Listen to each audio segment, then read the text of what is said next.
Now, our final guest has fitted a heck of a lot into his 63 years. He's been a salesman, a fish and chip shop owner, and even an engineer in Nova Scotia. However, it was his career move into acting that got all of our attention. Life hasn't all been plain sailing, as his new autobiography, Mummy's Boy, shows, but he's certainly a household name thanks to roles like Matt Taylor in Triangle, Evil Archie in EastEnders, and the adorable Mick in Gavin and Stacey. Oh, please welcome Larry Lamb. Oh dear. Oh dear. Will he ever live that down? Eh?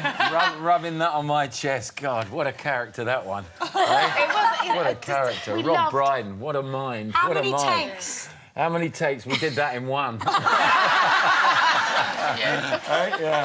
Yeah. We said goodbye to Gavin and Stacey last year, but do you really think it was goodbye? Was it more of a see you soon? No. Au revoir. That's it. It'll be on again. Don't worry. It will. They're never going to... No, the BBC are never going to bury that. You must be doing another one. I know you are. I can feel it. I'm like staring into your eyes. I want you to give me the answer. Yeah, I've stopped... no, the thing is that nobody really knows. That's the thing.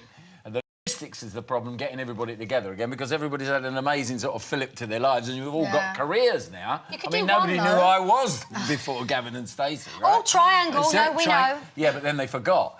But it's like...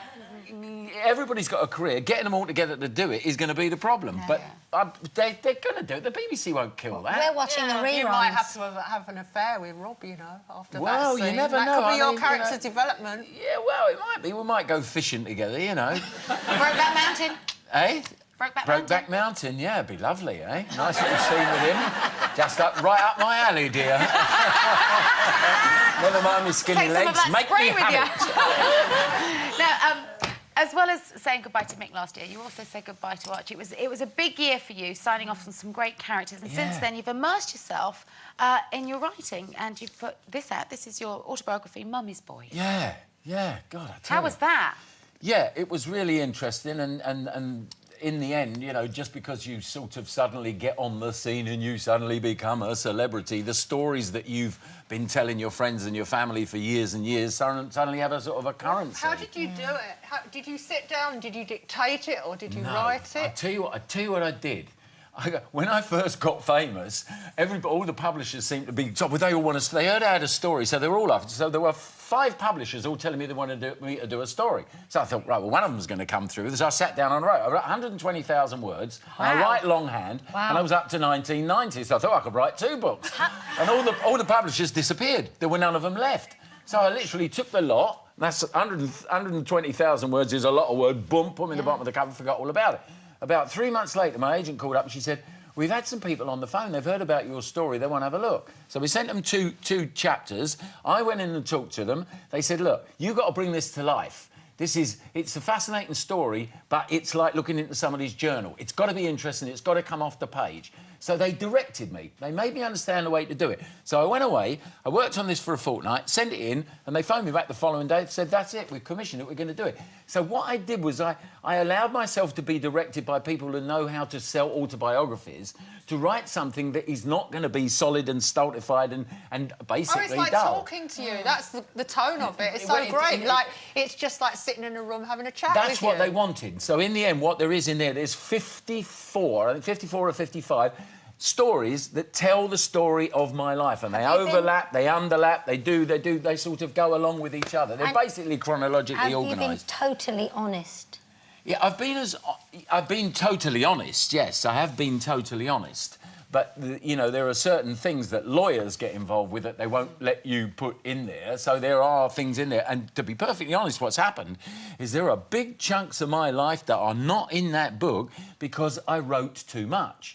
And they know what they want. They know what the beginning, they know what they want for the end. But there must have been some moments where, because it's quite heart-wrenching at times, where it must have been difficult to actually reveal that stuff about yourself and your family. And yeah, well, the thing is, the stuff about me growing up and what I experienced as a boy, as far as I'm concerned, if in any way by making those public, you can help other people in the same position. As far as I'm concerned, it's an open book, it's not a closed book. It's when it starts to touch on other people's life.